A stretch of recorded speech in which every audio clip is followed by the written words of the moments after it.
Hey everyone, welcome to 5 Minute Fridays, where we take 5 minutes to close out our week in the Word of God. Today and over the next few weeks, we are going to have our church staff share with you some of the most impactful verses in their lives. You might call it a life verse of sorts.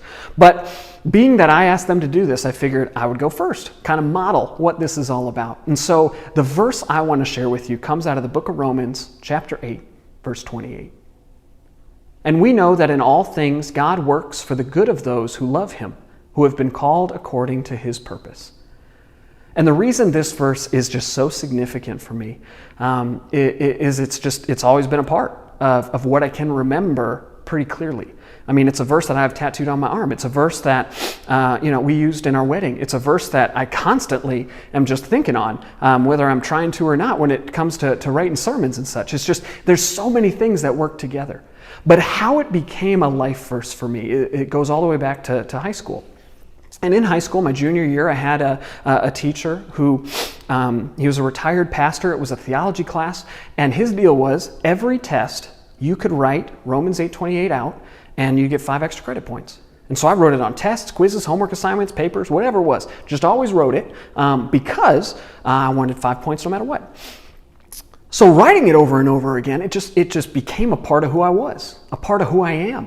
And I didn't recognize it right then, but it was ingrained in me to where it changed how I talked to people. It changed how I talked about myself. It changed how I thought.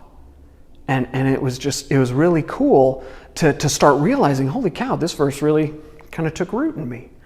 And where I saw it most vividly shown, and where I saw the truth of this verse, the truth that God works truly in all things, was in looking at my marriage to Liz. And before I met Liz, I was actually engaged to someone else.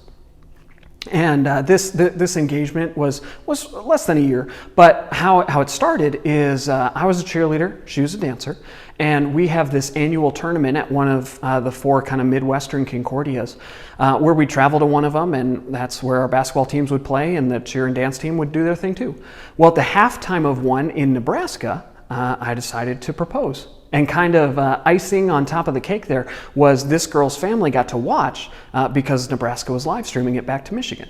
So we got to have that moment, super cool. Fell apart a little less than a year later. And a few years after that, I found myself in Denver, Colorado on Vicarage. And I met this lovely student teacher who was doing her internship out there as well. We went on our first date on November 6th. And then as we continued to date, I was like, I should probably tell her.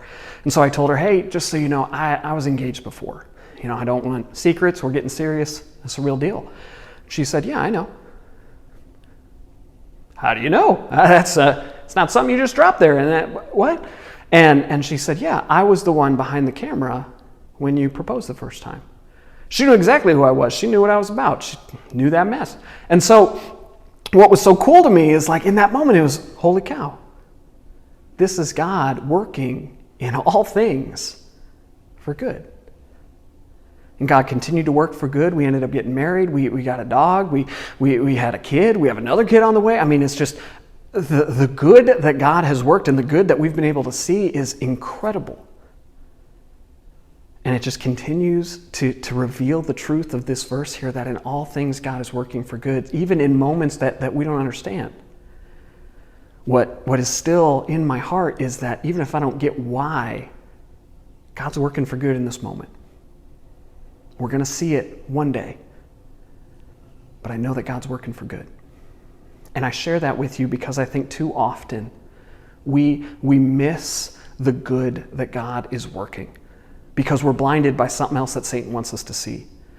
In a moment where we're stuck in the hospital, it's hard to see the good in that moment. In a moment where we're dealing with a sudden tragic death, it's hard to see the good in that moment. In a moment where we're looking at our church and we're not seeing young faces and we're worried about, what's the future going to look like for this place, it's hard to see the good in those moments. And what I want to just encourage you to do is just take a moment and just stop.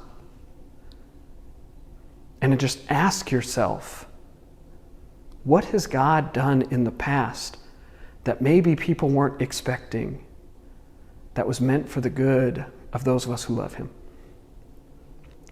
I think the most obvious answer there is Jesus. But God didn't stop his good with Jesus. He continues to work in everything else for our good. He continues to work in good situations and bad ones for our good. He continues to work in moments of awesome obedience as well as horrific sinfulness for our good. And so what I want you to take away from today, what I want you to hear in this verse is, one, I hope you go read it. I hope you write it down. I hope you memorize it. Put it into your heart. Put it into your mind. Put it into your thought process. Allow it to be a lens through which you look at the world. But to also ask yourself, to ask God, take it to Him in prayer. What is the good God has worked in your life? What is the good God maybe is working in your life? And if you're in one of those tough spots right now, what I challenge you to ask yourself is, God, what is the good in this? Not ask yourself, ask God. And begin to look for the good that God is working in all things. Because I promise you, just like Romans 8:28 says, that's exactly what He's doing. He's working for your good, for the good of those around you, and for the good of all of those who love Him. What's the good God's working in your life right now?